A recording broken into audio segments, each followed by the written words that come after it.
Tyrion Lannister had never liked being used like a pawn in the games of kings and queens. He knew the game better than most, and even though he often laughed and drank like he didn't care, he paid close attention to everything. After his short time as Hand of the King in the capital, he had started to see things moving in a dangerous direction, especially around Ned Stark. Tyrion was a Lannister, yes, but he was also someone who hated foolish cruelty. When he returned from the Vale after his capture by Catelyn Stark, he held no hard feelings toward her husband. In fact, he respected Ned Stark's honesty, something rare in King's Landing. But honesty didn't survive long in the capital, and Ned was playing too straight in a city full of snakes. It was the night before Ned Stark planned to confront Cersei Lannister with the truth. That her children weren't Robert Baratheons, they were Jaime's. He was ready to tell Robert everything, but the king had gone hunting. That delay, those few days, would prove deadly. Unless someone stepped in, Tyrion had heard whispers. Varys the Spider had hinted to him over wine, "The hand moves too boldly, Lord Tyrion. Bold men often find their heads on spikes." Tyrion didn't laugh at that. He remembered what Catelyn Stark had said in the Eyrie. He knew that the Lannisters were preparing for something, but no one was telling him what. Even his sister, Cersei, had started treating him like a child with no place in their game. So that night Tyrion made a decision, something he'd never done before: warn a Stark.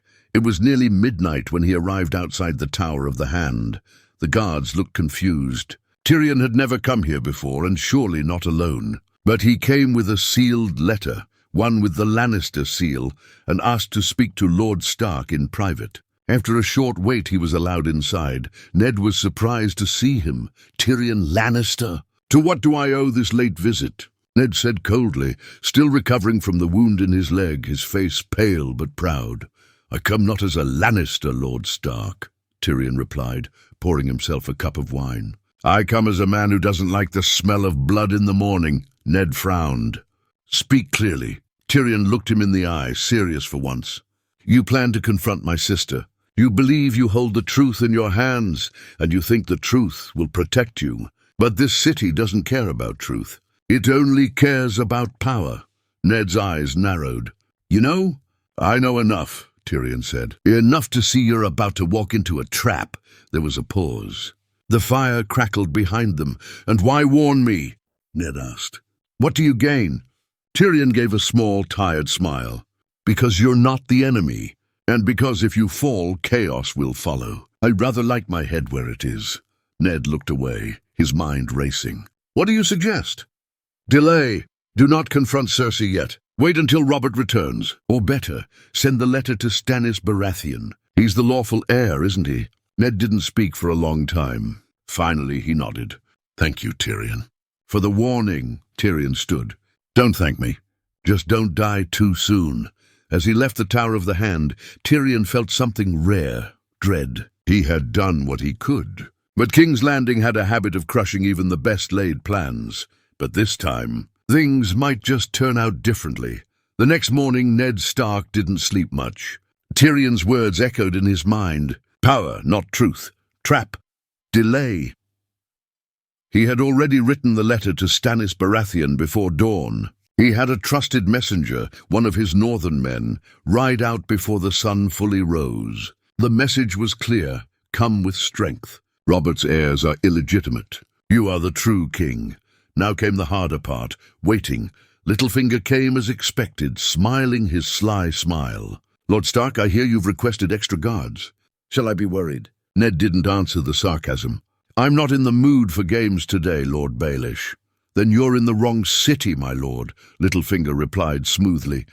But Ned was already seeing things differently. He began to notice what he hadn't before. The way the gold cloaks were no longer loyal to the throne, but to coin.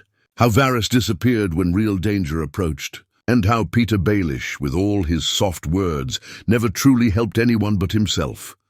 Later that day, Cersei requested to see him. He agreed, but brought 2 guards into the room with him. That surprised her. "You fear I'll poison you, Lord Stark?" she said with a smirk. "I fear many things in this city," Ned replied. "Poison is near the top."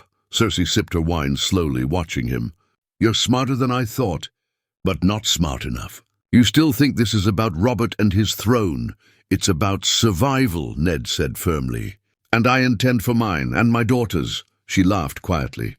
Then I suggest you bend the knee, forget what you know, and swear loyalty to Joffrey when the time comes. It would be easier. For whom? Ned asked coldly. Her smile faded. For your daughters. That hit like a dagger. But instead of responding with anger, Ned just stood. I thank you for your warning, Your Grace, and I give you one in return. Don't underestimate me again. That night, Ned gathered his household men. He had 20 strong fighters left in the city, including his loyal captain, Jory's cousin Harwin. He gave quiet orders. If something happened to him, they were to take Sansa and Arya out of the capital and ride for White Harbor. From there, back to Winterfell, Sansa was still writing letters and dreaming of being queen. Arya, however, had already felt the tension in the air. When Ned told her to stay close to Syrio and keep Needle hidden, she didn't ask questions. She just nodded. Meanwhile, Tyrion was facing the consequences of his own actions. Cersei had summoned him privately. You've been talking to Lord Stark, she said flatly. Tyrion shrugged, pouring himself a drink. I talk to many people. That's what I do best. You warned him, she said, voice like ice. Tyrion didn't deny it. You were planning to kill him, or at least let him fall into your lovely little trap. I like to keep the game fair, she slapped him. He didn't flinch. You think you're clever, she hissed. But you don't understand what's coming. Maybe not, Tyrion said. But I do know when you push a man like Ned Stark too far, he doesn't break. He strikes. She stared at him, eyes full of fire. You better pray you're right, little brother, or I'll make sure you watch everything you love burn. As she walked away, Tyrion whispered to himself, Gods help us all. 2 days later, King Robert returned from the hunt, but he was not riding tall and laughing as usual. He was being carried, half dead, his body torn from a wild boar. Blood soaked his shirt. His breathing was shallow. Ned stood by his bed as Robert clutched his hand. Promise me, you'll protect my children. Ned hesitated, then said softly, I will protect the realm, my king. Robert didn't understand the difference, but Ned Stark did because this time he had already sent the letter. He'd already warned his men, and he wasn't going to wait for Cersei to make the next move. Robert Baratheon died the next morning. The bells rang across King's Landing, loud, long, and heavy. A king was dead, and chaos was about to be born, but not this time. Not as easily as Cersei had planned. Ned Stark had already moved his pieces on the board. He summoned the council immediately, just as Robert had wished before dying. And this time Ned brought Robert's real will, unchanged. Not the fake one Cersei tried to slip in later. Lord Stark. The king's death is no small matter, Grand Maester Pycelle said, stroking his long white beard, eyes flicking nervously between him and Cersei. I agree, Ned said, calmly placing the sealed will on the table, which is why the king's true wishes must be followed. He slid the paper forward. Littlefinger leaned in. Varys kept his expression blank. Cersei, standing to the side, said nothing, but her hands tightened around the arms of her chair. The king named me protector of the realm until his rightful heir takes the throne, Ned said. And I must speak the truth now, no matter how hard it is. Varys raised an eyebrow, already guessing what was coming. Ned stood. Joffrey Baratheon is not the king's true-born son. None of the queen's children are. They are the product of incest between the queen and her brother, Sir Jaime Lannister. Gasps filled the room. Pycelle dropped his goblet. Littlefinger's mouth fell open.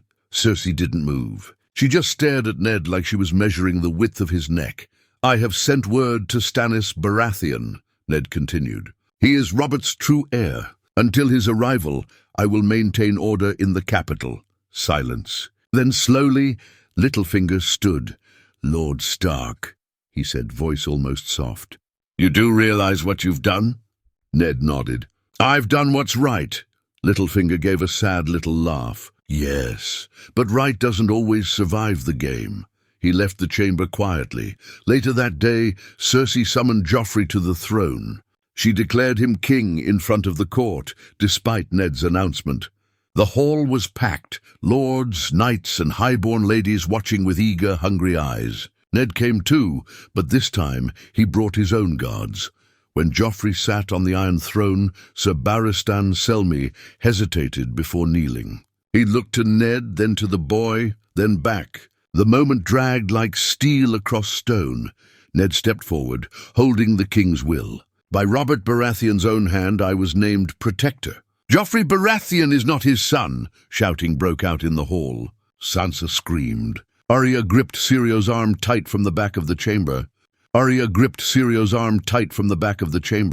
And then it happened. Janos Slynt, commander of the City Watch, stepped toward Ned with his gold cloaks, but instead of arresting him, he turned and arrested Cersei. Gasps turned into chaos. Cersei fought, cursed, tried to call for her guards, but the gold cloaks followed a new order, Ned's order. Because this time, he had already spoken to Slynt the night before. And this time, Littlefinger's betrayal never came. He had warned Slynt that chaos would consume the city if blood was spilled in the throne room. That Robert's true will must be honored. Tyrion had helped too. Behind closed doors, he had paid Slynt more gold than Cersei could promise. With the added threat, if war comes, the first thing to burn will be your house. As Cersei was dragged from the throne room, screaming about her children, Joffrey shouted for his mother. But no one moved to help. The throne room fell deadly silent. Ned walked up the steps. He looked Joffrey in the eye. "You are not the king," Joffrey spat at him. "I am your prince." Ned turned his back to him. "You're nothing but a bastard born of lies." That night, the Red Keep was sealed. Cersei was placed under guarded house arrest. Joffrey was locked in his chambers, and Ned Stark, for the first time since arriving in King's Landing, stood with the power in his hand, but it wouldn't last long.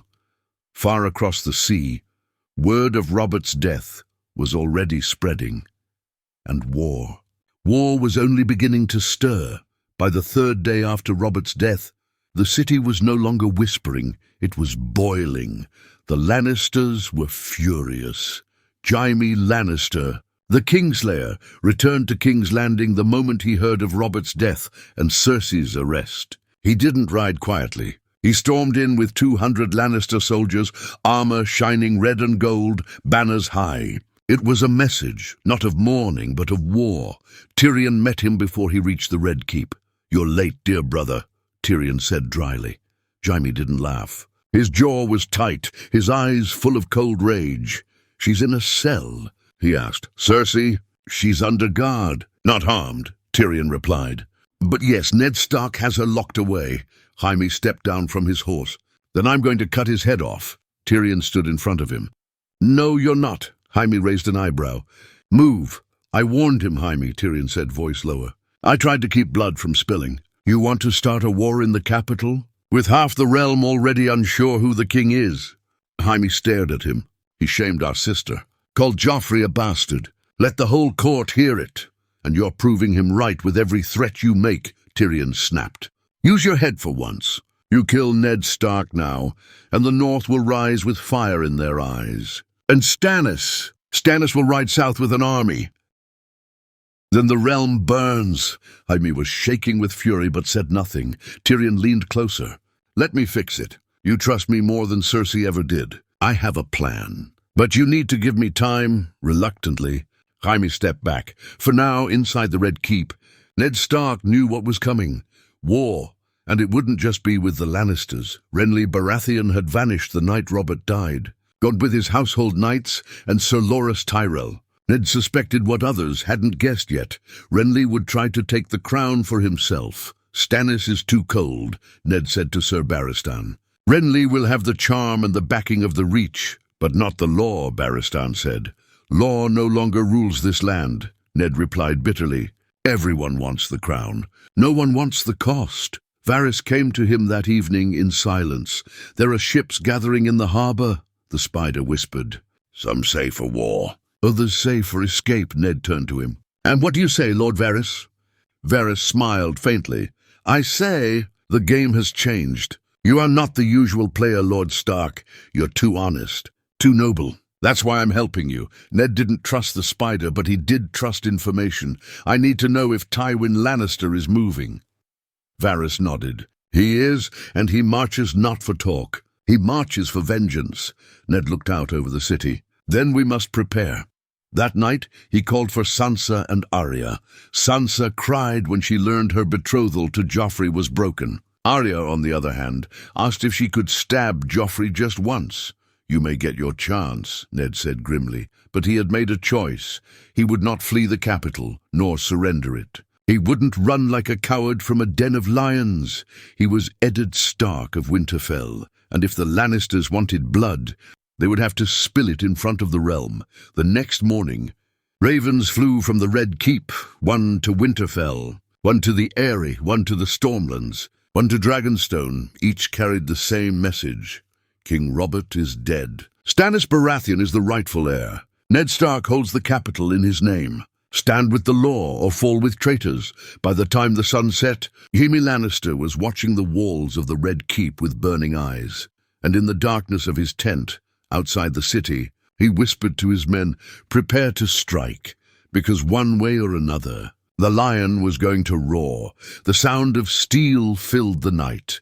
The Lannisters struck before dawn. Jaime Lannister, true to his word, launched a surprise attack on the gates of King's Landing. His men, dressed in black cloaks to hide their colors, crept through the city's alleys, bribing guards and cutting throats. By the time the sun rose, 3 outer posts were already burning, but Ned Stark was ready. He had stationed northern men on the walls, trained fighters from Winterfell who didn't trust anyone wearing a lion. The City Watch, once loyal to gold alone, had changed under Ned's hand. Some bribed, others replaced with Stark men, or those loyal to Stannis. It wasn't perfect, but it was enough. At the gate of the Muddy Way, Jaime Lannister met resistance. He rode at the front, golden armor gleaming, swinging his sword with deadly grace. Few could match the Kingslayer in battle, and fewer still would dare. But Harwin, captain of Ned's personal guard, wasn't afraid. Steel clashed. Screams rang through the narrow streets. Fire licked the rooftops. Jaime cut down 2 Stark guards like they were nothing, but then the horns blew. From the tower, Sir Barristan Selmy and Sir Alyn charged down with 20 knights loyal to the realm, not to the crown. It was the first time Jaime looked surprised. He retreated, bloodied but alive. His ambush had failed. Back in the Red Keep, Ned stood in the throne room, armor on, sword in hand. He wasn't just a lord now, he was a commander. Varys entered, his face pale. "Lord Stark, the western gate still burns, but your men hold the keep. Jaime's retreating." "And Cersei?" Ned asked in her cell, screaming about her children. Demanding to see Joffrey, Ned turned. "Bring the boy to me." A few minutes later, Joffrey Baratheon stood before him, hands shaking, face pale. He was still dressed in rich red and gold, but his eyes no longer held that same cruelty. "You will not harm me," Joffrey said. "My mother says I'm the king." "You are not," Ned replied. "You are the product of a lie." "Your mother's lie? I'll have your head," Joffrey snapped, trying to sound brave. "When my grandfather comes, your grandfather has declared war on the capital," Ned interrupted. "And if you don't shut your mouth, he'll find you in chains." Joffrey turned red with rage but couldn't speak. Ned looked at the boy and saw something worse than a Lannister. He saw madness growing in a child who'd been told all his life that the world belonged to him. He leaned forward. "You're not going to die, Joffrey, but you're not going to rule either." He turned to Sir Barristan. "Take the boy to Dragonstone. Let him live out his days in silence. Let the world forget him." Barristan nodded. "As you command." That night another raven flew from the Red Keep to Tywin Lannister himself. It read, "Your son failed to take the city. Your daughter is held for trial. The boy you called king will live, but he will not sit the throne. Choose wisely, Lord Tywin. If you wish peace, ride to the capital and bend the knee. If you want war, I promise you, it will be answered. Eddard Stark, protector of the realm." Far in the Westerlands, Tywin Lannister read that message with shaking hands. He did not burn it. He did not rip it apart. He folded it slowly, placed it on his desk, and whispered, "So the wolf thinks he's a lion now." He called for his armor. War had begun. War had begun. The storm came with sails. 3 weeks after Robert Baratheon's death, the Blackwater Bay filled with ships flying the Stag of Dragonstone. Stannis Baratheon had arrived. Ned Stark watched from the Red Keep walls as the ships dropped anchor. Black sails, rigid discipline, soldiers in tight formation on the decks. There was no music, no joy, only steel, stone, and silence. That was Stannis Baratheon. He met Ned in the Great Hall, with only a few men at his side, one of them a tall, red-haired woman in red robes, her eyes glowing strangely. She didn't speak, she just watched, and that made Ned uneasy. "Lord Stark," Stannis said, voice like cold iron, "you've done your duty. The capital is yours, but the throne is mine." Ned nodded. I've held it for you, as Robert wished." Stannis's face didn't soften. "Then you'll step aside." "I will," Ned said, "but not before I ask what you plan to do with your enemies." Stannis's jaw clenched. "Enemies? You mean my traitor brother Renly, or the queen who lied about her children?" "I mean the people of King's Landing," Ned said. "Half the city still whispers Joffrey's name, and if you come down on them like fire, they'll rise against you." Stannis looked at him, unblinking. "I am the king. They'll bend the knee, or they'll burn." Ned felt the weight of those words.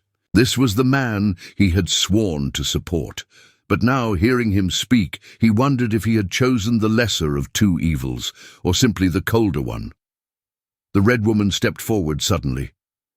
"I am Melisandre," she said, her voice calm but heavy. "Stannis Baratheon is the Lord's chosen. The flames have shown it. The night is dark, Lord Stark. Only one man carries the light." Ned frowned. "The only light I care for is the one that keeps children from dying in the streets." Melisandre smiled faintly, then stepped back. Later that night, Ned sat alone in his chambers. He missed Winterfell with a pain he couldn't describe. He missed the cold winds, the quiet forests, the smell of snow. He missed Catelyn's voice and his boys, but there was no going back yet. Not when war was still coming.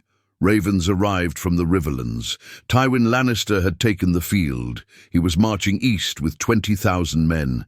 Jaime had retreated, but not far. He had set up camp near Harrenhal, burning small villages on the way. Robb Stark had called his banners. Catelyn was with him. The north was moving. A storm was gathering from every corner of the realm. And then came the unexpected letter. From Highgarden. Renly Baratheon had crowned himself king and married Margaery Tyrell. The Reach stood behind him, 100,000 swords, a powerful alliance, and a charming, smiling face who looked more like a king than Stannis ever did. Ned stared at the parchment in his hand. 3 men now claimed the throne. Stannis by blood and law, Renly by charm and power, and Joffrey locked away but still burning in his mother's eyes. Varys came to Ned that evening, unusually quiet. "Too many kings, Lord Stark," he said softly, "and too many swords. The people will bleed." "I've done what I could to stop it," Ned said. "You stopped a lion," Varys said. "Now you must stop a fire." Ned knew what he meant.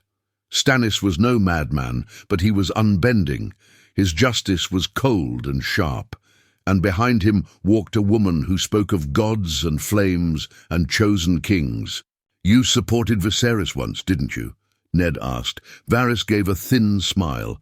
"I support peace, my lord. I always have." Ned looked out his window toward the Red Keep towers, where Cersei still sat in silence, watching the city from her chamber.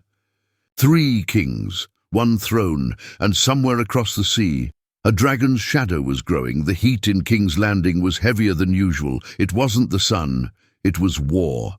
The city was full of banners, soldiers and whispers. Stannis Baratheon, now sat in Robert's throne, not yet crowned, but already ruling with the weight of his title. He passed strict orders, collected taxes, and punished every sign of rebellion. One day, a baker who had sold stale bread to soldiers was hanged from the gates. Ned heard about it too late.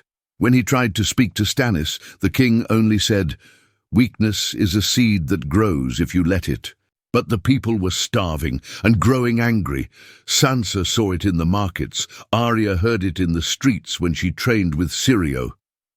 "They call him King Stannis the Cold," she whispered to her father. Ned frowned. He had done everything to prevent blood. He had kept Joffrey alive. He had protected Cersei from being executed. He had handed power to the rightful heir. But it was starting to feel like he had built a new cage. Then came the news that broke the balance completely. Renly Baratheon was marching north. 100,000 men, knights from the Reach, banners of House Tyrell and Baratheon flying together. Renly had declared himself the true king loved by the realm, and worse, Storm's End had fallen. Not by sword, but by fire. Sir Davos Seaworth, Stannis' loyal man, came to Ned secretly that night. His face was pale, his eyes tired. "It wasn't a battle," he said. "It was her." "Who?" Ned asked. "Melisandre," Davos whispered. "She gave birth to something. A shadow with Stannis' face. It slipped into Storm's End. The next morning, Lord Penrose was dead, and the gates opened. Ned felt a chill deep in his bones. "You saw this?" Davos nodded, swallowing hard. "I did." Ned stood up slowly. "Then this war is darker than we thought."